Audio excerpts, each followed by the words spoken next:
Britain में corona के नए स्ट्रेन के मिलने से हड़कंप मचा हुआ है। इस वजह से कई यूरोपीय देशों ने ब्रिटेन से आवाजाही पर रोक लगा दी है।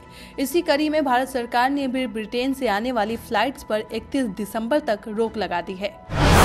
केंद्रीय स्वास्थ्य मंत्री हर्षवर्धन ने ब्रिटेन में कोरोना वायरस के नए प्रकार के संक्रमण को लेकर चिंताओं के बीच कहा कि सरकार सतर्क है और घबराने की आवश्यकता नहीं है।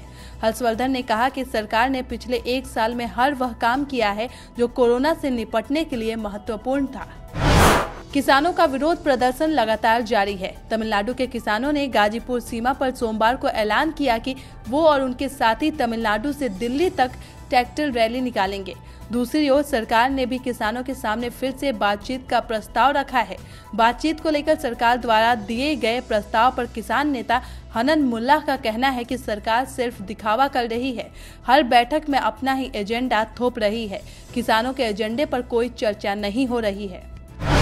कांग्रेस के वरिष्ठ नेता मोतीलाल वोरा का निधन हो गया है। जानकारी के मुताबिक खराब सेहत की वजह से मोतीलाल वोरा को कल रात एस्कॉट हॉस्पिटल में भर्ती करवाया गया था। 93 साल की उम्र में मोतीलाल वोरा का निधन हुआ। बता दें कि कल ही उनका जन्मदिन था। स्वास्थ्य मंत्रालय के ताजा आंकड़ों के अनुसार कोरोना के बीते 24 घंटे में 24,337 नए संक्रमित मरीज मिले हैं और इस दौरान 333 लोगों की मौत हो गई। अच्छी बात यह है कि बीते दिन 25,709 मरीज कोरोना से ठीक भी हुए हैं। भारत में कोरोना के कुल मामले बढ़कर 1,55,000 हो गए हैं। इनमें से अब तक 1,45,810 लोगों को अपनी जान गंवानी पड़ी है। कुल एक्टिव केस घटकर 3,03,000 हो गए। अभी तक कुल 96,06,000 लोग कोरोना को मात देकर ठीक हो चुके हैं।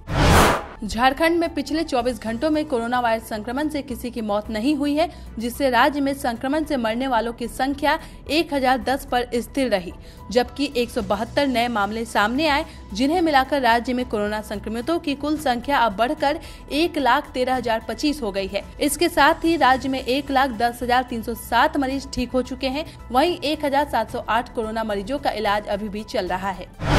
झारखंड में कोरोना संक्रमण के फैलाव के कारण मार्च महीने से बंद स्कूल सोमवार से खुल गए। झारखंड सरकार की ओर से कोरोना को लेकर जारी आवश्यक गाइडलाइन के अनुसार अभी सिर्फ 10वीं और 12वीं कक्षा के विद्यार्थियों के लिए ऑफलाइन क्लास शुरू करने की अनुमति है।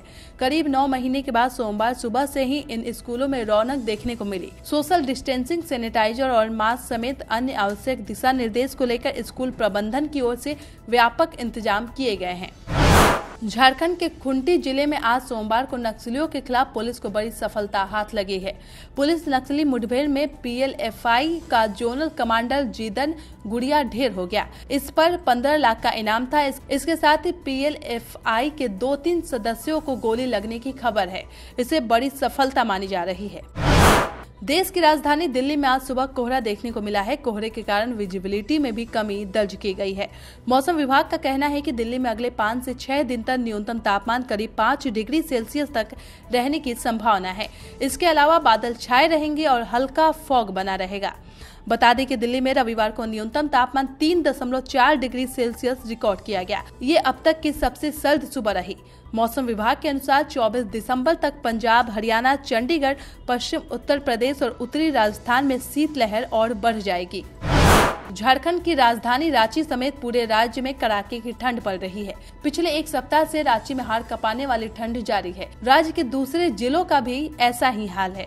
मौसम विभाग के अनुसार हवा के कारण कनकनी बढ़ी है।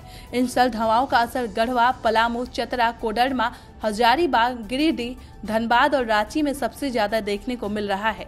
वहीं बताया जा रहा है कि रांची से सटे कांके में रविवार की रात न्यूनतम तापमान 4 डिग्री के आसपास पहुंच गया था।